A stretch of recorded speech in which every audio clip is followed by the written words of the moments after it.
نیمه وروسته بیا هم ښه راغلاست. د افغانستان لپاره د ازبکستان ځانګړی استازی وایي چې تاشکند کابل ته د ګواښ نه بلکې د یو فرصت په سترګه ګوري. عصمت الله اورګاشف زیاته کړې چې ازبکستان په بیلابیلو برخو کې له افغانستان سره همکاري لري. دا خبرې د دوحې فورم په ناسته کې شوې دي. اخوا بیا د بهرنیو چارو وزارت د ستراتیژیکو مطالعاتو رئیس په دې ناسته کې ویلي چې د کابل او اسلام آباد د شخړو د حل لپاره د ډیپلوماسي لاره پرانیستې ده. د دوحې فورم په دویمه ورځ د سیمه ییز پیوستون له لارې د افغانستان اقتصاد ته د ودې ورکولو تر عنوان لاندې د افغانستان په اړه خبرې وشوې. افغانستان لپاره د ازبکستان ځانګړي استازي په خپله وینا کې وویل چې ازبکستان افغانستان ته د ګواښ نه بلکې د فرصت په سترګه ګوري. هغه زیاته کړه چې د همدې لید له مخې یې هیواد له افغانستان سره په ټولو برخو کې همکاري لري. بې پرمختګ امنیت نشته او بې امنیته پرمختګ هم ممکن نه دی. له همدې امله موږ نن له افغانستان سره په پراخه کچه همکاري لرو او امنیت د دې همکارۍ یوه مهمه برخه ده. په دې ناسته کې د اسلامي امارت د بهرنیو چارو وزارت د ستراتیژیکو مطالعاتو رئیس عبدالحی قانت هم خبرې وکړې او زیاته کړه چې نړۍ له افغانستان سره په اقتصادي چلند کې غوره پایلو ته رسېدلې خو د ګواښ په توګه د دوی چلند کومه پایله نه ده ورکړې. د اسلامي امارت له بیا واکمنۍ راهیسې د سیمې هیوادونو دوه بېلابېلې رویې غوره کړي دي. یوه پر امنیت متمرکزه رویه ده چې افغانستان د زاړه امنیتي ګواښ له نظره ویني او بله اقتصاد محوره رویه ده چې له افغانستان سره د سیمې د ادغام لپاره تعامل کوي. قانت همدارنګه زیاته کړه کابل له اسلام آباد سره د خبرو له لارې د ستونزو د حل غوښتونکی دی. د افغانستان او پاکستان ترمنځ شخړه د سیمې لپاره مهمه ده ځکه دا موضوع د سیمې جنوبي لار تړي. افغانستان له پاکستان سره نه شلېدونکې اړیکې لري او له همدې امله اړینه ده چې دا اړیکې ښې وي. د قطر استازي هم په دې غونډه کې افغانستان سره پر تعامل ټینګار وکړ او زیاته کړه دوحې په دې برخه کې ګامونه پورته کړي دي. قطر په دې برخه کې د افغانستان او پاکستان ترمنځ د پاتې موضوعاتو د حل لپاره مخکښ رول لري. له همدې امله موږ هڅه کوو چې د خبرو چینلونه تل پرانیستي وي او قطر اوس نه یوازې د نړیوالې ټولنې د هدایت شویو بهیرونو کوربه ده بلکې د افغانستان او د دریمو هیوادونو ترمنځ د دواړخیزو خبرو اترو کوربتوب هم کوي. د یادونې ده چې په دې غونډه کې له 160 د زیاتو هیوادونو استازو برخه اخیستې چې د غزې، سودان، نړیوالو شخړو او د نورو موضوعاتو په اړه هم پکې خبرې شوې دي. په همدې موضوع کې تم کېږو او لا ډېر ورباندې بحث کوو. په سټډیو کې راسره د سیاسي چارو شنونکی رومان شیرزاد صاحب او همداراز د سکایپ د کرښې لارې هم راسره د افغان سیاسي چارو شنونکی احمد خان اندړ صاحب وصل شوی دی. دواړو ته ستړي مه شئ وایم، ستړي مه شئ، په خیر راغلی. شیرزاد صاحب دا ریپورټ کې مو هم واورېدل چې ازبکستان وایي چې افغانستان ته د یو فرصت په سترګه ګوري نه د یو ګواښ په سترګه. خو دې خواته د پاکستان ته ګورو چې پاکستان تل وایي چې ناامني په افغانستان کې ریښې لري، یعنې په دې معنی چې افغانستان موږ ته یو ګواښ ده. ولې زموږ ځینې ګاونډیان چې دي هغوی تل افغانستان سره راشه او درشه لري، افغانستان ته یو فرصت په سترګه ګوري، سرمایه ګذاري کې، اقتصاد کې، اړیکو کې، امنیت کې، مګر دلته یو بل هیواد چې پاکستان د هغوی تل افغانستان ته یو ګواښ په ژبه باندې یا ګواښ په سترګه باندې ګوري. بسم الله الرحمن الرحیم، الحمد لله رب العالمین والصلاة والسلام علی سید المرسلین محمد و آله و اصحابه اجمعین. رب اشرح لي صدري ويسر لي امري واحلل عقدة من لساني يفقهوا قولي. صدق الله العظیم. نیازي صاحب تاسو ته، قدرمن اندړ صاحب ته، د طلوع تلویزیون کارکونکو لیدونکو ته السلام علیکم ورحمة الله وبرکاته. علیکم السلام. ازبکستان زموږ د هغو همسایګانو نه دی چې تقریبا د اسلامي امارت د 4 کلنې دورې کې له افغانانو سره په ډېر مشکل وخت کې لاس ورکړی، که دا د برق په برخه کې ده، که دا د خوراکي موادو په برخه کې ده، که نور برخو کې دی. نو ازبکستان پوهېږي چې افغانستان په منځنۍ اسیا کې هیڅ استعماري موخې نه لري بلکې ډېر ستراتیژیکې، کلتوري، دیني اړیکې لري له دې هېواد سره. لکه موږ مخکې ناستو کې اشاره وکړه چې امام بخاري رحمه الله، امام ابو حنیفه رحمه الله چې موږ د هغه د مذهب پیروان یو او یوازینی هېواد چې په نړۍ کې په حنفي مذهب باندې دا هغه افغانستان ده، که څه هم په سوریه، عراق و فلسطین و نورو مصر کې هم دا مذهب شتون لري. خو برعکس د پاکستان چې زموږ سره خپل ورور مسلمان او بیا په 4 لسیزو کې د جنګ شریک هم بولي، هغه دا شکونه شبهات د دې لپاره خوروي چې پاکستان خپله په سیمه کې د نیابتي جګړو یو داسې هېواد دی چې همیشه په کرایه باندې خپل کارونه مخ ته بیایي، دغه پروژې اخلي او جوړ شوی دی یو پروژې په نتیجه کې ده. نو موږ د پاکستان نه د روغنیاتۍ یا د نیکنیاتۍ د اوسني حکومت په چې دوی اوس لري پاکستان کې خیر تمه نه کوو. موږ وایو چې اسلامي امارت باید دې ته متوجه وي او اولیتونه یې کشف کړي دي او اسلامي امارت په دې پوهېږي چې اولیتونه څه دي. ملا برادر اخوند په دې تېرو ورځو کې په ښکاره ټکو باندې ویلي چې موږ هم حافظه لرو او هم محاسبه لرو. دې خبرې د پاکستان په سیاست کې یو 180 درجې تغییر راوستی چې هغه د پاکستان ساقدار وي چې د دروازې هم خلاصو دام کوو. هغوی فکر کوي چې د افغانان شاید یو جنګي قومي محاسبه او حافظه ونه لري او بس هر څوک کولی شي چې افغانستان نه په هر قسم جګړو کې استفاده وکړي.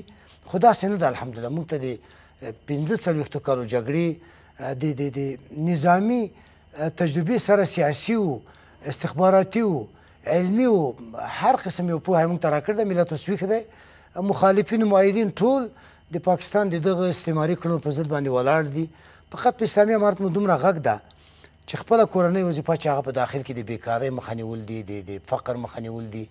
ځکه دشمن له دغې دروازې نه راتګ غواړي د افغانانو فقر بیچارګي نه استفاده کوي. غواړي چې له دې لارې نه یو څه مغرضې مزدوري په پردیو پورې تړلې کړی دلته په آینده کې یو څه ګواښ پېښ. ډېره زیاته مننه. په خیر او سلامت اوسئ. انور صاحب تاسو ته هم ښه راغلاست وایم. ګورو چې د دوحې په نړیوال فورم کې د نړۍ 180 هیوادونه ګډون لري. هلته د افغانستان استازی هم خبرې کوي او همدا مطرح کوي چې د ډیپلوماسي لاره پرانیستې ده پاکستان ته. د ازبکستان استازی وایي چې موږ افغانستان ته د یو خطر په سترګه نه ګورو بلکې د یو فرصت په سترګه ګورو. خو دې خواته بیا پاکستان ګورو چې په ځینو سټیجونو کې هر جي کې یو نړیواله ناسته کې چې مایک په اختیار کې ورسي همدا وایي چې ناامني مو په افغانستان کې ریښې لري. د موږ امنیت له افغانستانه ګواښېږي. ولې دریځونه داسې ضد و نقیض دي د پاکستان په داسې حال کې چې افغانستان د خپلو ټولو ګاونډیانو سره ښې اړیکې لري له پاکستان سره مشکل لري. پاکستان هغه د متقي خبر له ټولو ګاونډیانو سره په بد حالت باندې اوښتی ده. د لوی او بخښونکي خدای په نامه ښاغلی منصور نیازی صاحب تاسو ته ستاسو د خپرونې قدرمن او دروند استاد شهزاد صاحب ته او خپلو ټولو درنو هېوادوالو ته سلامونه او نیکې هیلې وړاندې کوم. علیکم السلام. لومړی خو به دا ووایو چې د دوحې د فارمات غونډه په 2000 کال کې جوړه شوې ده چې د سیمې او د نړۍ هېوادونو د سیاسي اقتصادي او ترانزیتي مسایلو په خاطر باندې دا کار کوي او دا یې 23مه غونډه وه چې ډېر د ویاړ ځای ده چې زموږ د اسلامي امارت استازي هم ګډون کړي او لومړۍ او دویمه ورځ نږدې ټوله د افغانستان او د سیمې په مسایلو سرخېدله. ګورئ د ازبکستان دغه غږ چې کړی دی یوازې زه به اضافه کړم چې فرصت نه بلکې یو ډېر ښه ګاونډی دی چې په تېرو وروسته له دې نه چې دوی د شوي اتحاد څخه خپله ازادي اخیستې ده له موږ سره اړیکې لري او د هر حکومت سره مرستې کړي. بیا په ځانګړي ډول د اسلامي امارت سره ډېر نږدې اړیکې لري. موږ ته سرحدونه خلاص کړي. زموږ ترانزیتي لاره دې لاره همیشه صادرات واردات کېږي. نو دا هغه کړکۍ د ازبکستان چې نږدې ټوله روسیې او شرقي اروپا او غربي اروپا ته هم لاره ده. افغانستان په اوس وخت کې د سیمې او د منطقې لپاره ځکه مهم ده چې دلته امنیت راغلی ده او هغه پخواني وختونه چې دلته د امنیتي ستونزې وي اشغالونو جګړې وي هغه نشته. اوس یو ښه فرصت ده د مثلا د ټاپي پروژې لپاره د کاسا پروژې لپاره همداسې د ورېښمو د پخوانۍ ترانزیتي لار بیا پرانیستل دا ټول د جنوبي اسیا او د مرکزي اسیا د صادراتو واردات لپاره یو ښه فرصت بللی شو. نو پاکستان خو بله تمه نه کېږي. پاکستان خو نړۍ هم اوس ورباندې پوه شوې ده بل هېڅ نه وي پاتې. زموږ هم له ټولو ګاونډیو سره اړیکې سمې دي بې له پاکستان او د پاکستان هم بې له افغانستان نه ما سوا بې له چین نه ما سوا نور د ټولو هېوادو سره دوی اړیکې خرابې دي. ایران دوی سره دښمني کېده. ایران سره تقابل کېده. همداسې هند سره مستقیما جګړې وکړلې لویې جګړې وکړلې. نو دوی یوازې چین سره چې چین هم ورباندې پوه شوی پاکستان دغه دریځ او دغه په نړیوالو سټیجو کې د افغانستان د خلکو او د اسلامي امارت نوم بدول اصلا ځای نه نیسي. هغه وخت نه ده چې په افغانستان کې جګړې او نړۍ هر څه د پاکستان په خوله کول. پاکستان یو د امریکا او د انګلستان په لاس جوړ شوی هېواد ده چې ستراتیژي د هغوی پلي کوي. خو دلته اوس په نړۍ کې نور زبرځواکونه لکه چین، روسیه، هند په پښو درېدلي دي او د افغانستان وضعیت له نږدې څاري. په افغانستان کې یو داسې حکومت ده چې متوازن سیاست غواړي او همداسې یو اقتصاد محوره پلان لري، سیاست لري. دا د ټولې نړۍ د دغه د سیمې د ځینې سازمانونو لکه شانګهای لکه نورې دا ګټور تمامېږي. د افغانستان د وضعیت نه باید ټول د سیمې هېوادونه او د نړۍ هېوادونه نه یوازې د فرصت بلکې د یو ښه وخت او د ښه دوست هېواد په سترګې ورته وګوري او استفاده وکړي. ډېره زیاته مننه کومندر صاحب محترم، بیا هم درته راګرځم. شیرزاد صاحب، ښه ورو ورو افغانستان د شانګهای په ناسته کې، مسکو فارمټ ناسته کې، د ایران په غونډو کې، منځنۍ اسیا د هیوادونو په ناسته کې، د دوحې فورم ناسته کې ګډون کوي، وینا کوي. دغه ناستو پاستو کې ګډون وینا کول څومره په دې برخه کې مثبت رول لوبوي چې نړۍ له افغانستان سره خپلې ستونزې، مشکلات، چیلنجونه مخامخ شریک کړي؟ یعنې هغه پخوانی کنګل شوی حالت چې نړۍ به یوه خبره کوله او دلته به امارات هېڅ واک و وخت نه ورکول کېده چې خبرې وکړي. اوس ښه دی ورو ورو چانس ورکړي امارات ته چې راشي ورسره وغږېږي، ورته ووایي چې دغه د موږ اندېښنې دي، د تاسې ځوابونه څه دي. یعنې د خبرو اترو دا چینلونه نور هم قوي سي. نظر صاحب محترم، اسلامي امارت د دوحې د تړون مطابق چې په هغې کې وعده کړې چې د افغانستان خاوره به د بل چا په خلاف نه استعمالېږي او د افغانستان اقتصادي دروازې د ټولې نړۍ په مخ باندې خلاص، حتی چې په دې کې پاکستان هم شامل و، لیکن پاکستان چون استعماري موخې درلودې نو اسلامي امارت هغې سره مکمل بلاک او کېدای شي په ډېر کم وخت کې که پاکستان خپلو سیاستونو ته تغییر ورنه کړي، هوایي حریم هم پرې بند کړي او د دې پسې اسلامي امارت په سیستماتیک ډول او داسې سلولي وړاندې ځي او له پاکستان ته یو تیږه ږدي مخې ته. لکه د ملا برادر اخوند دا خبره چې موږ هم حافظه لرو او هم محاسبه لرو، نو پاکستان چې څومره وړاندې عمیق په اختلاف کې ځي، استعماري لاسوهنې کوي، اسلامي امارت کې کاملا بلاک کوي، سبا به هوایي حریم بندېږي، بله ورځ به بیا اوبه پرې بندېږي، بله ورځ به مکمل پاکستان اوس له نړۍ نه تقریبا شلېدلی ده، ځکه چې د اروپا نه شلېدلی، د منځنۍ اسیا نه شلېدلی. بل اسلامي امارت په اناونسینګ کې یا په نړۍ کې د خپل تعارف لپاره به ډېرې هڅې نورې هم ګړندۍ کړي، حتی له خپله امریکا سره. امریکا د مصالحو یو ملک دی. امریکا له موږ سره دیني ستونزه نه لري، مذهبي ستونزه نه لري، جغرافیایي ستونزه نه لري، بله نه لري.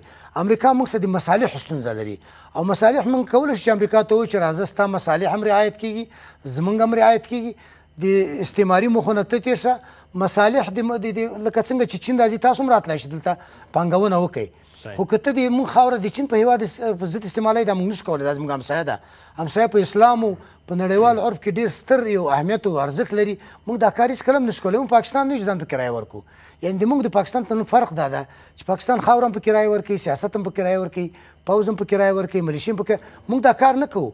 موږ وایو چې موږ د متقابل احترام په درشل کې له اسرائیلو ماسې وه په دې ټوله نړۍ کې، د امریکا نه نیول تر کاناډا او د جرمني د نړۍ د ټولو هېوادونو استرالیا پورې موږ د ټولو سره فرانسې سره موږ اړیکې ساتو، ځکه دا متبادل دا نړۍ ده، دا د موږ ټولو شریکه ده، د موږ مصالح شریک دي، خوراک او څښاک او دوا او امنیت د موږ ټولو شریک دي. دغه مشترکات دي چې موږ ټول سره راغونډوي. خیر که مذهبي اختلاف لرو پروا نه کوي، لکم دینکم ولی دین، تاسو خپل دین باندې عمل کوئ، موږ په خپل دین عمل کوو.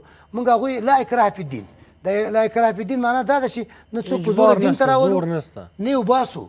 موږ دعوت درکوو، ته خپله نرشه دعوت کوه، که زه د خپل دین ته دعوت کوم تا د نوشیجانې او که ته مې را دعوت کوې په تبلیغ دعوت باندې ما د نوشیجانې. خبره دا ده چې د موږ په خاصره کې به ووایو، د موږ په شا کې داسې یو څه راشین شوي دي چې هغه دغسې یو استعماري هېواد ده چې هغه همیشه د موږ په ضد استعمالېږي. موږ باید د هغې لپاره تدابیر ولرو، هم ډیپلوماتیک تدابیر، هم نظامي تدابیر، هم استخباراتي تدابیر.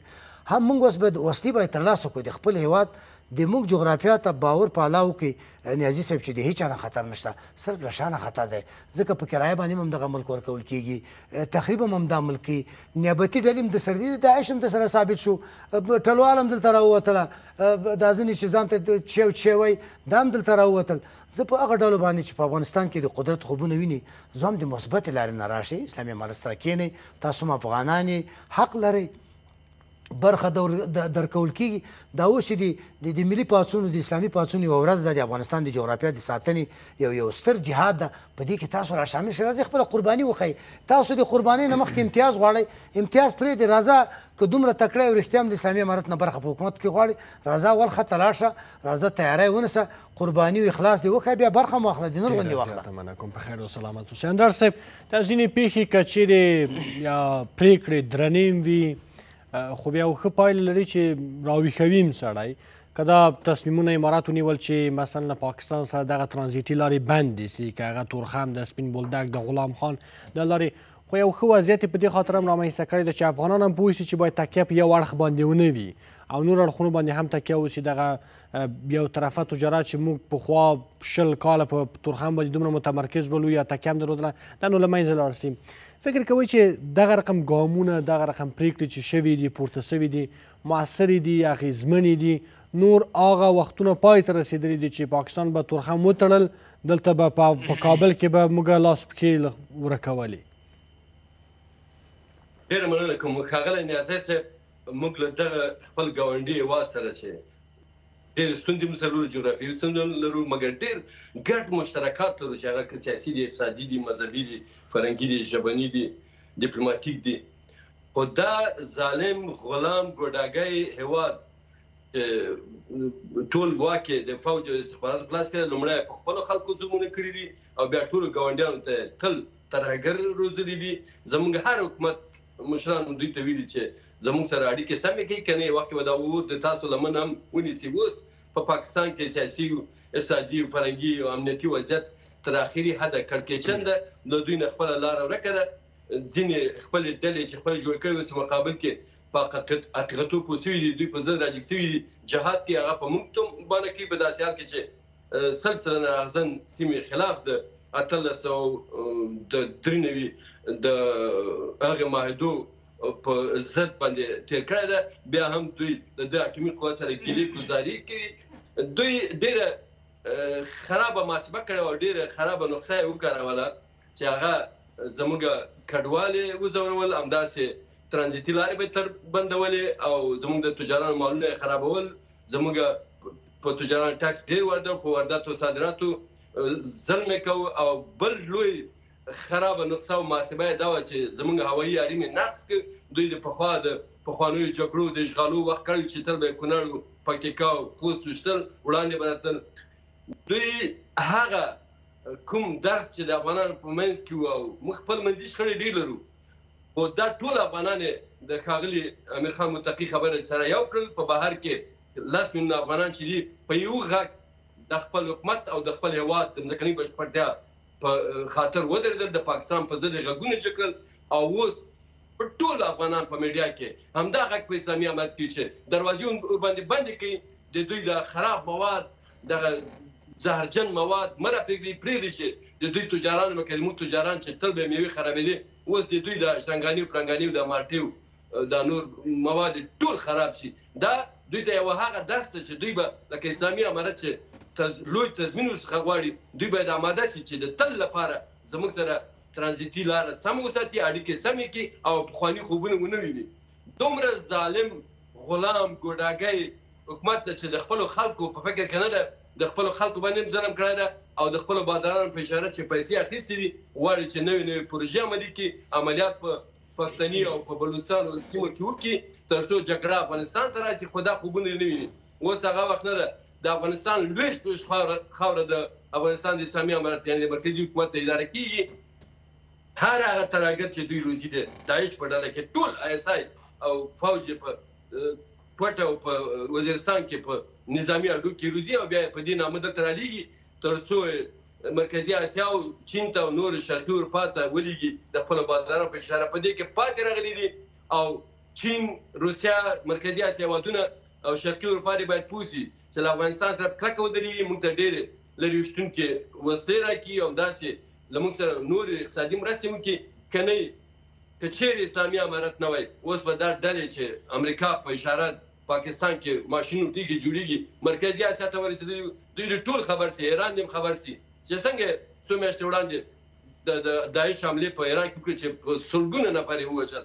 دغه لارې چارې ټولې افغانان ورته بندي کړي دي او نړۍ افغانستان ته په دې سترګه نه ګوري چې یوازې دلته طالبان په واک کې دي. طالبان افغانان دي، دا د افغانانو وطن د 40 میلیونه افغانانو هېواد د خاوره دا ټول سره اجنبیانو ته تل یو موټی وو، بیا به یو یو او پاکستان باید په خپله ستراتیژي کې بدلون راولي، که نه یې حال به له دې نه دې ظالم حکومت بدتر وي. ډېره زیاته مننه کومندان صاحب محترم. بیا هم درته راګرځم شهزاد صاحب. ښه اوس افغانستان له ازبکستان سره ښې اړیکې لري. دا د ازبکستان په خپله خوله اعتراف کوي چې افغانستان یو ښه سیال ده. تاجکستان سره هم اړیکې زیاتې شوي دي، راشه او درشه وشوله، پلاوي لاړل، په سرحدي مسایلو باندې خبرې وشولې. ترکمنستان سره هم ښې اقتصادي مراودات دي. دغه منځنۍ اسیا سره زموږ د اړیکو پراختیا څومره مهمه ده؟ په یو ګام کې به موږ له پاکستانه وژغوري چې تکیه به پاکستان ته ونه لرو، په بل ګام کې که پاکستان وغواړي مرکزي اسیا ته ورسېږي بیا باید د افغانستان لارې نه تېر سي. دغه لاره هم زموږ په کنټرول کې ده. یعنې د دواړو اړخونو نه موږ په پاکستان باندې د امتیاز خاوندان یو. نازي صاحب ډېر مهم سوال او د دې لپاره یو قوي جواب ته اړتیا ده چې موږ څومره اهمیت لرو په اقتصادي لحاظ باندې، په امنیتي لحاظ. افغانستان یو معبر ده، یوه لاره ده، یو ګودر ده، یو کنډو ده. داسې کنډو ده چې دې نه تېرېدل نه پرته ممکن نه ده چې پاکستان دې حتی د ژوند کولو سوچ هم وکړي. د پاکستان ژوند د افغانستان پورې تړلی، خو پاکستانیان په دې خبره نه پوهېږي. دا پاکستان اوس د خودکشۍ په حالت کې روان ده. الوګانو یې هغه بیخکي کړي، بیخکي څوک ورته ټیغکي وایي، هغوی بیا په دې باور چې والا موږ به تورخم وتړو افغانان مطلقا. وایي رب ضارة نافعه، وایي کله کله یو شی ډېر ضرر ته فکر کوي هغه تا ته ګټه وکړي. عسى ان تکرهوا شیئا وهو خیر لکم. شاید ځینې شیان تاسو بد وګڼئ خو هغه کې به ډېر لوی خیر وي. د پاکستان سره زموږ دا بېلتون کشکې 45 کاله مخکې شوی، کشکې کمونستانو عقل درلودی له پاکستان سره بایکاټ کړی وی، کشکې د مجاهدینو حکومت عقل درلودی، استاد رباني او مجددي او دوی عقل درلودلی، پاکستان یې بلاک کړی وی. کشکې د هغې نه وروسته جمهوریت دغه چې ټول مفکرینو د یو سر نه دوی دا فکر درلودلی. تفکیر دې ته نه وایي چې صرف خبرې کوي، تفکیر دا دی چې پرېکړې کړي. موږ اوس الحمده په دې جهاد کې داسې مفکر لرو چې سایلنټ مفکر ده، غږیږي نه، پریکټیکل کار کوي چې ملا برادر دی. دا خبره باید د الله لپاره وکړو. وهل جزاء الاحسان الا الاحسان. آیا جزا د نیکۍ د بدلې به وي مګر نیکي؟ موږ داسې څوک لرو چې هغه غږیږي نه، پریکټیکل کار کوي. قشتیپه وګوره، کاسه ازار وګوره، ټایپي وګوره، کوریډور د واخان وګوره، نورې د کابل کې د پروژې وګوره. موږ داسې وایو چې زر د خپل اقتصادي بنیادونه قوي کړو، زر خپل قوم موړ کړو، یو مړۍ ډوډۍ ورکړو. افغانان د اسلامي امارت نه ډېر څه نه غواړي، یو مړۍ ډوډۍ په مړه خېټه باندې ورنه غواړي. باعزته ژوند غواړي چې چاته سوال ونه کړي. موږ ډېر باعزته قوم یو. موږ په پاکستان په عزت کې هم چاته سوال نه ده کړی. په امریکا کې هم زموږ ځوانان سوال نه کوي، هلته کار کوي. قوم مو ډېر باهمته دی، خو دا منیجمنټ ادارې کې باید ستر بدلون راشي. اسلامي امارت باید په خپلو ادارو کې یو قوي سکین وکړي، داسې سکین وکړي کوم کسان چې ډېر سپین ګیري او ډېر مریضانو تکلیفونه لري هغه ریټایرډ کړي، ریټایرمنټ ورته وکړي او متقاعد کړي، په کور ښه تنخوا ورکړي، خوشحالې وساتي. خو داسې ځوانو طبقو ته، اکاډمیکو خلکو ته، استادانو، انجینرانو، ډاکټرانو، استادانو ته چې له دې هېواد سره مینه لري په نظام کې ځای ورکړي تر څو د اقتصاد ورغو. د اقتصاد ځان ته متخصصین دي، هغه به رغوي. د دین ځان ته متخصصین دي، د نظامي ځان ته دي، استخبارات ځان ته دي. دا مو هېواد دی. که موږ وګورو اساسا د فقر په رابطه ګوره د هېڅ نه پناه نه غوښتي د فقر نه. اللهم اني اعوذ بك من الكفر والفقر واعوذ بك من عذاب القبر. ای خدایا زه له فقر او له کفر نه په تا باندې پناه غواړم او بیا د عذاب قبر نه غواړم. نو دا ډېر کاد الفقر ان یکون کفره. وایي دا فقر دومره وایي نږدې ده چې انسان کافر کړي. موږ داسې وایو چې استعماري ډلې، استعمار چې کله هم دلته نفوذ کړی زموږ د فقر نه استفاده کړي، استعمار چې کله هم دلته نفوذ کړی زموږ د جهل نه دغه کړي، غلط استفاده کړي. او استعمار چې کله هم په موږ باندې غالب شوی د موږ د نفاق، دا د نشنلیزم فکر، د قوم پرستي، سم پرستي دین استفاده کړي. اوس هم په همدې وتر باندې، په همدې نغمې باندې، په همدې تار باندې ګوتې وهي. خو موږ باید متوجه یو. تاجک باید متوجه، دا خاوره د تاجک ده. ازبک باید متوجه، دا خاوره ده. ترکمن باید متوجه، نورستانی، ایماق، بلوچ، پښتون، ټول دا مو خاوره، دا مو مور ده. قسم په خدای چې اسرائیلو ته ملاړ شئ تاسو به بې عزته کېږئ، خو دې خاورې ته په تقدس باندې قایل شئ، د خپل قیادت په شا کې ودرېږئ، خپل حقوق وغواړئ، دا ستاسو حق دی، په هره طریقه وغواړئ، خو تخریب مه کوئ. د نیابتي ډلو جنګونه مه جوړوئ، د استعماري هېوادونو په ولکه کې ځان مه اچوئ. دغه مو یو هدف ته بیا هم اسلامي امارت به دقت کوو چې ملت څومره چې رانږدې کوی شي. ملت ګوره مینه درکړه، د پاکستان په مقابل کې ټول ملت تاسو سره ودرېدو او د تا مینې ته اړتیا لري. تاسو شفقت وکړئ، ملت محترم احترام کوي په دې کې شک نشته. خیر او سلامت ستاندرد صاحب ښه په دغسې حالاتو کې په ټوله کې موږ څنګه کولی شو چې خپلې بهرنۍ اړیکې لا پراخې کړو له پاکستان سره د دې لپاره چې اړیکې پراخې سي ښې سي امارات ډېره هڅه او کوشش کړې په همدې دوحې فورم کې د امارات استازي وویلې چې د ډیپلوماسي لاره پرانیستې ده. ښه که پاکستان نه غواړي پاکستان به یوې خواته پرېږدو له نورو نړیوالو سره له سیمې سره د منځنۍ اسیا له هیوادونو سره له ایران سره نو څومره مهمه ده چې راشه او درشه زیاته کړو. دا یو هیواد که بایکاټ کوي که پرېکون کوي دا به یوې خواته پرېږدو که دا دښمني غواړي د سره به دښمني مخ ته یوسو نورو سره دوستي محبت خپل اړیکې نورې هم زیاتې کړو. مننه کوم. ګورې نړۍ په دې وروستیو کلونو کې ډېر پرمختګونه کړي دي. ټکنالوژي مخکې سوې ده.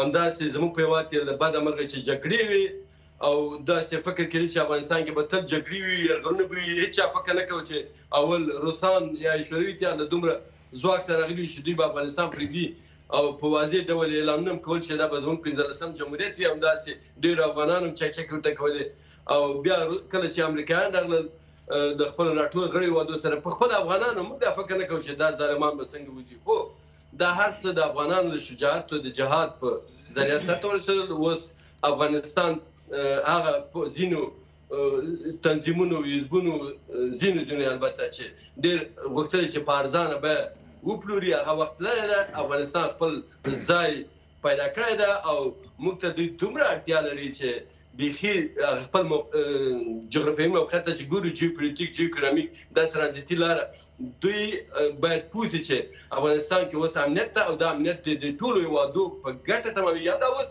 زه وایم چې د کاسا زر پروژه دغه د مرکزي اسیا نه د 1300 میګابایټ برق چیرته دیږي خو پاکستان ته ځي. خو تاسو ګورئ چې پاکستان د دې لپاره چې موږ هم له دې نه ګټه پورته کړو او نه غواړي چې نړۍ ته وکړي چې دلته امنیت ده دلته یو حکومت ده دا غواړي چې نور هم بدنامه کړي له دې خپلې ګټې هم تېر ده.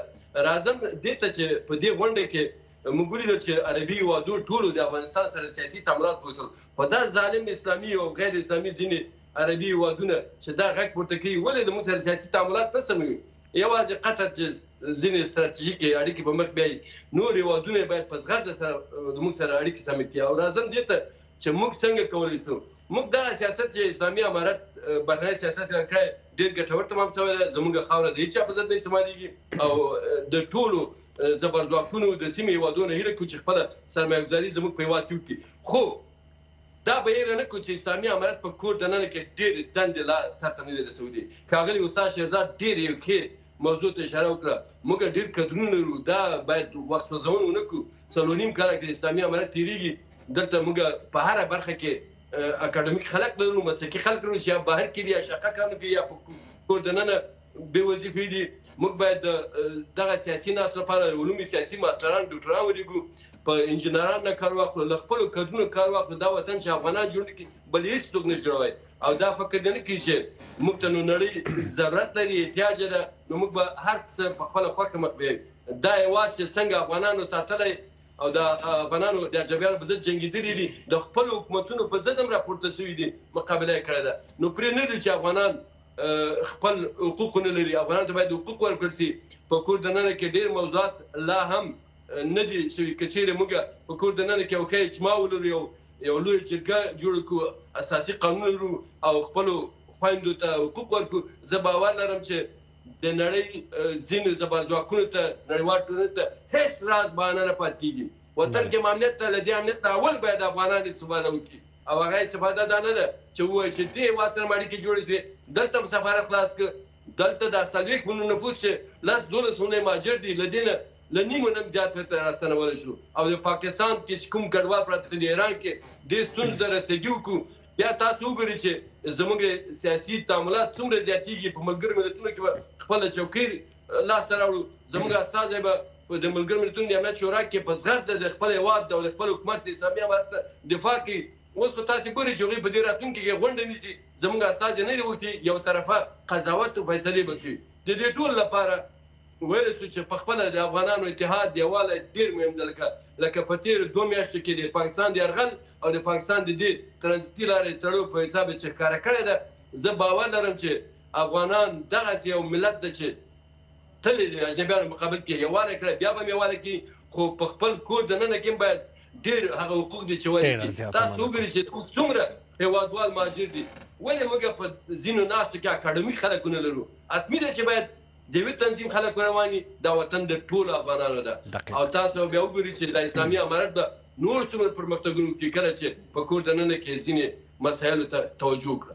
بخیر و سلامت اوسئ انار صاحب محترم. په جرمني کې هم درته راګرځم شهزاد صاحب یو مهم مسئله ته چې انار صاحب اشاره وکړه هغه دا ده چې په کور دننه هم کولی شي افغانان ځان قوي کړي که نن افغانستان د آسیا یو دهلیز ده هېوادونه ورته اړتیا لري که پاکستان موږ سره بایکاټ کوي دا یې خپله ستونزه ده خپله به ډېر زیات ضرر وویني مرکزي اسیا هېوادونه موږ ته ډېر په ښه نظر ګوري دا په دې خاطر نه ده چې موږ پرې ډېر ګران واوسو دا د هغوی د ګټو په خاطر ده هند چې دومره زیات ته په تلاش کې د ګټو په خاطر یې ده داسې موږ په کور دننه څومره ځان پیاوړي کولی شو انور صاحب وویل چې پردي د افغانستان نسي جوړوی باید خپله افغانان لاس په کار سي. ناظر صاحب محترم اقتصاد چې د عصب الحیا ده شهرک دی د ژوند ده ځکه الله تعالی انسان ځمکې د دوه شیانو لپاره راغلی یو دا ده چې د الله عبادت وکړي او د ځمکې آبادي وکړي دا د ځمکې آبادي هم د فروز اعیان نه ده او بیا یې فساد فی الارض ویلی چې تاسو په ځمکې فساد مه کوئ په ځمکې فساد معنا دا ده چې اداري فساد هم مه کوئ غلا هم مه کوئ د بیت المال نه هم پیسې مه خورئ یو څوک چې د بیت المال مال وخوري هغه ځای کوم ځای خو دوزخ دی د هغه اولادونو کې برکت راتلی شي نشي راتلی دا خو د ملت وینه ده نو موږ ته وایي چې تاسو د امانت خپل اهل ته وسپارئ زه دوست یم چې موږ په داخل د افغانستان کې یو اقتصادي بدلون راولو اقتصادي انقلاب راولو اقتصادي ازادي راولو والیانو ته پراخ مټ باندې هغه ورکو اجازه ورکو چې هغوی کار وکړي والیان دي د خپلو ولایتونو هغه عواید په خپله باندې مرکزي دولت ته دې یو څه ورکړي او خپل عواید د په خپل ولایت د پیشرفتو د پرمختګ دپاره ورکړي بهر ته باید محصلین ولیږو کارخانې دي د موټر جوړولو د موبایل جوړولو کارخانې راجذب کړو موږ باید نور فقط د مایع خوړلو چل مو باید نه وي زده باید د مایع نیولو چل زده کړو موږ باید په نظامي لحاظ که اندر صاحب اشاره وکړه چې هغه یو نظامي متخصص دی او نظامي سړی ده او د دې هېواد یو سرمایه ده هغه وایي چې باید ډېر زر موږ هوایي ځواکونه ترلاسه کړو تیارې ترلاسه کړو له روسیې له چین له هندوستان څخه باید موږ په هوایي د ځواک د ترلاسه کولو د هوایي ضد وسلې ترلاسه کړو رادارونه ترلاسه کړو موږ په اسلامي امارت غږ دی چې په هر ولایت کې د یو پوهنتون جوړ کړي چې هغه د هوش مصنوعي او د ساینس او ټکنالوژي پوهنتون وي چې موږ د راتلونکي جګړه د تقلیدي جګړه نه ده د اشکې او د آر پي جي سي او د راکټ لانچر او د زیو د دې جګړه نه ده دا شیان ټول ختمیږي اوس د هوش مصنوعي جګړه ده دې ته باید موږ تیار مجاهد صاحب ته اشاره وکړله او موږ باید دې ته تیار وو بل دا چې اقتصاد قوي کړو افغانان د فقر د وزن نه راوباسو ځکه چې فقر ما ته مخکې مې اشاره وکړه دا ډېر خطرناک شی دی دا فقر دی چې سړي نه غل جوړوي جګړې راولي جنجال راولي استعمار راولي دا فقر ده چې کورونه دوه ورونه سره بیلوي دا فقر ده چې په هېواد کې دا څومره جرمونه وشول په لوګر کې یو بوګنونکې پیښه کېږي او یو څوک راځي خپله ترورکۍ له تیغې تېروي ټوټه ټوټه یې کوي او د 4 لکو افغانیو او د 3000 ډالرو په خاطر باندې دغسې دا نور تېره ورځ موږ اتلو پولیسو ستاسو په راپور کې راغلل چې یو ماشوم یې د پل محمد خان تښتولی و غزني ته او د پیسو په خاطر خپلې کورنۍ خپلوان دا کار کړو نو موږ باید د دې مخه ونیسو اسلامي امارت ته نور الحمدلله نظامي چیلنج نشته دی یو د فقر چې ډېر خطرناک چیلنج دی یو د اداري نظام چې اداري فساد باید له منځه ویسي خیشخوري د منځه ویسي دا انډیوالیزم دا کاملا ختم کړي هغه کسان چې د انډیوالۍ په بنیاد باندې ادارو ته کسان راولي دوی دې پوه شي چې دوی له بیت المال سره خیانت کوي دوی دې په دې باندې پوه شي چې د دوی هره روپۍ حرامه ده دا هره روپۍ چې د انډیوالیزم د خپلویزم په نامه باندې دوی خوري دا دوی ته حرامه ده او دا له بیت المال څخه خیانت ده دغه انډیوالیزم هدف چې دی یعنې یوازې خپل دوستان ملګري یعنې خپل شناخته معیار یوازې شناخت ستا د ولایت کس دی ستا د ولایت کس دی مثلا ستا ولسوالۍ ده یا تاسو کومه ورځ ملګرتیا کړې ډوډۍ موږ ټول خورو اوبو ته موږ ټول ضرورت لرو اکسیجن ته ضرورت لرو د ژوند سهولتونو ضرورت لرو یو چا ته به امتیاز په دې خاطر ورکول چې والا دا زما خپلوان دی یا دا زما ملګری دی دا هېڅ کوم اساس او بنیاد نه لري موږ داسې وایو که په اداري فساد باندې موږ قابو نه شو په دې کنټرول رانولو فقر له منځه ونیسو دا موږ ته هغه ستر چیلنجونه دي ګوره دا داخلي هغه خطر دی چې د موږ د کورنۍ وظیفې اساس تشکیلوي دا مو کور دی دا مو نظام دی ضرور نه ده چې زه دې موړ یم ټول ملت دې موړي عمر دانهو داسې یو عدالت عمري قایم کړی و چې په دې ټول خلافت د عمري کې یو څوک نه پیدا کېده چې زکات ورکړي، زکات واخلي، زکات مستحق یي. موږ باید داسې افغانستان چې الحمدلله اوس امن او امان کې یو، د اقتصاد دپاره ډېره ښه زمینه برابره ده، د کار لپاره فقط په اداري سیستم کې یو مثبت بدلون، یو مثبت رقابت پکار دی. زه وایم چې هر مامور چې موږ مقررو د دولت په اداره کې باید امتحان واخیستل شي، نه شهادتنامې ته وکتل شي، نه شکل ته وکتل شي، نه خپلوۍ ته داسې کېږي. روان دي، خو زه په دې باندې نوره پافشاري کوم چې باید وشي. باید د آزاد رقابت له لارې موږ د آزاد رقابت له لارې باید کرسۍ ترلاسه کړو. خدای دې وکړي چې هغه راکرسۍ وي. نن چې په نیویارک کې یو کس کامیابیږي، مسلمان ده، د نیویارک ښاروال مسلمان ده، که څه هم اعمال بې ضعیفه وي، خو نن د ټرامپ او د امریکا د ادارې لپاره ستر چیلنج ده. ولې؟ هغه په خپل لایقت باندې کامیاب شوی دی، هغه د چا په واسطه نه ده راغلی، هغه خپله کار کړی دی. دغه اردوګان چې نن ګوري چې په ترکیه کې دی، دا څو ځلې دا د خپل لیاقت او استعداد په درشل کې کامیاب شوی، ده خدمات کړي. موږ تمنا لرو چې زموږ ښاروال چې اوس ماشاءالله ډېر ښه خدمات کوي، په آینده کې ډېر یو ښه رول ولري په دولت کې. دغسې موږ غواړو نور اکاډمیک خلک دي، نو نظام چې جوړ کړو انشاءالله د داخلي او خارجي چلنجونو مخه نیولی شي. سلامت اوسئ، ډېره زیاته مننه شهزاد صاحب. اندار صاحب وروستۍ خبرې هم ستاسو راخلو، 2 دقیقې تاسو لپاره فرصت درکو، مهرباني. مننه کوم ښاغلی نیازی صاحب. واقعا چې په دې 50 کالو کې ډېرې ستونزې او دا ټولې اوس اسلامي امارت ته ورپاتې دي او دا باید ووځي. کله چې حزب یا تنظیم غواړي چې د هېواد واک ولري، باید ورته آماده هم اوسېږي. نو زموږ هر حکومت چې راغلی دی، تېر حکومت بخښنه غواړم له چپړاسي تر ولسمشر یا وژلي یا شړلي دي یا ګوند دندې ګوښه کړي دي. دا سلسله روانه وه چې په همدا علت و چې زموږ ډېر خلک مهاجر شو، زموږ ډېر کدونه له لاسه ورکړي دي. اوس یوازې انډیوالیزم نشته، بلکې اپرچونیزم ده.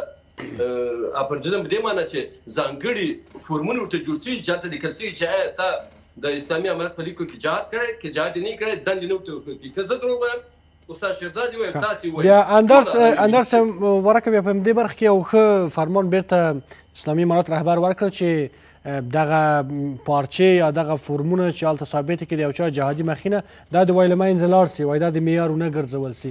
دا یو ښه پرمختګ په دې برخه کې وشو. بیا به زه له خیره درسم، 2 ډیپلومه لرم، معاون د انجینر د موټر د رشتې تخنیکوم نه یم او همداسې د پولیسو اکاډمي نه 3 کال مې لوستی. در بسم او زه به درخواست ورکړم که چېرته ما مقرر کړي، انشاءالله درځم که دا خبره واقعیت ولري. ولې نه؟ زموږ ډېر کدرونه به درسانه سي، خو زه باور لرم چې تر اوسه هم لا په اداراتو کې نه عملي کېږي. هیله من یو چې دا څېړنې وسي او عملي سي. د افغانستان دروازې اندر صاحب تاسو یو افغان یې، د افغانستان دروازې هر کله تاسو په مخ خلاصې دي، افغانستان د تل کور ده. مننه کوم. دا چې زه په پردي هېواد کې دلته معلم یم، خپل هېواد کې کوملی څه نه ماموریت به وکړو، معلمي به وکړو. دا ښه خبره د هر افغان زما په شان په لکونه کدرونه چې ډیپلومونه لري په وطن کې، په بهر کې، نن ورځ دلته شاقه کار نه کوي، په بد حالت کې د کمپو کې پراته دي. دا ټوله د حکومت دنده د حکومت یعنې د هېواد پلار و مور او دې ته باید هڅې وکړي.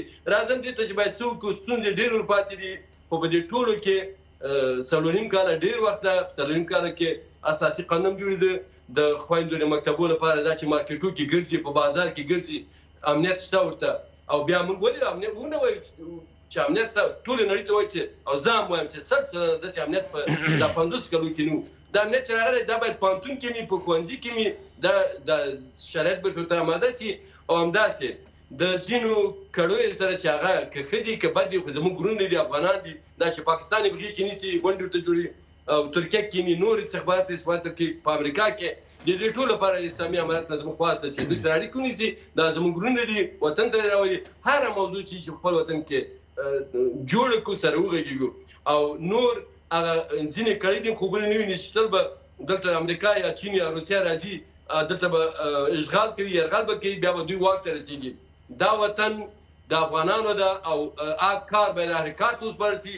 او یوازې سیاسي چوکۍ موږ نه غواړو، مګر نورې چوکۍ ټولې د مسلکي خلکو باید وي، تر څو هر وګړی د دې هېواد د حکومتداري په هنداره کې ځان وګوري. بیا به تاسو وګورئ چې دښمنانو ته څومره خوله ماتونکی جواب ورکول کېږي. اوس هم دښمن ته یوي، خو کله چې په افغانستان کې افغانان خپل هغه ځای هر کس هغه مسلک کې ودرېږي، دا وطن جوړېږي، دا خلکو ته خدمت کېږي. موږ په پولیسو اکاډمي کې درس لوستی چې هر انسان له موره پیدا کېږي دا لکه سپین ټوکر سپینه تکه پاک ستری دا ټولنه ده چې دته رنګونه ورشیندي یا څوک غل کړي یا اختطافچي کړي یا ظالمي کړي تورست کړي دا ولې دا په ټولنه کې چې قوانین نه وي همداسې اقتصاد قوي نه وي زه باور لرم چې موږ فکر کوو چې په اسلامي امارت کې به اختطاف منځ راشي مګر اوس هم اختطاف سه غلاوې سه دا ځکه چې خلک ډیر وږي دي د خلکو لپاره باید خدمت وشي او قوانین ډیر پلي شي قوانین خو موږ پوهیږو چې موږ الحمدلله مسلمانانو شرعي قوانین لرو قرآن قانون ده خو د مدني مسایل لپاره باید مدني قوانین او د نړیوال لپاره موږ نړیوال قوانین هم لرو چې تر څو د بهرنیو سرمایه‌داران چې راځي دلته زموږ د قوانینو په اساس په دې هېواد کې ژوند وکړي کار وکړي مالیه ورکړي نو د قوانینو پلي کول او د هېواد د وګړو د اقتصاد د پرمختګ لپاره لارې چارې د حکومت دنده ده او د هغو کدرونو هغو ډاکټرانو باید کیږي مشورې وکړي تاسو به وګورئ چې څومره به د جنایي جرمونو د نورو اقتصادي جرمونو دا کوم جرمونه چې دي رشوت خیانت دا به څومره راټیټ شي که څه په ټوله نړۍ کې دا شیان شتون لري خو افغانستان الحمدلله 40 میلیونه نفوس لري او په دې کې کولی شي چې حکومت ښه کنټرول ښه قوانین پلي کړي خو چې خلکو ته خدمت وشي خلک په کار شي وږي نه تږي نه دا به ستونزمن کار چې له یو خوا فشار د نړیوالې ټولنې نه په موږ سیاسي اقتصادي تعلیمونه دي له بلې خوا داخل د هېواد کې دندې ونه کړل شي له دندې ګوښه شي ټول د یو تنظیم خلک ته وګمارل شي او خلکو ته کار نه وي لارې ورباندې بندې وي مهاجرین راشړل کېږي دا یو بشري ناورین رامنځته کولی شي که چیرې موږ افغانان د اسلامي امارت سره په ګډه دې ته یو ښه تدابیر ونیسو ډیره زیاته مننه کوم د سیاسي چارو شنونکی احمد خان اندړ صاحب او همداراز د سیاسي چارو بل افغان شنونکی رومان شیرزاد صاحب اندړ صاحب ډیره زیاته مننه ښه ورځ ولرئ ښه وخت ولرئ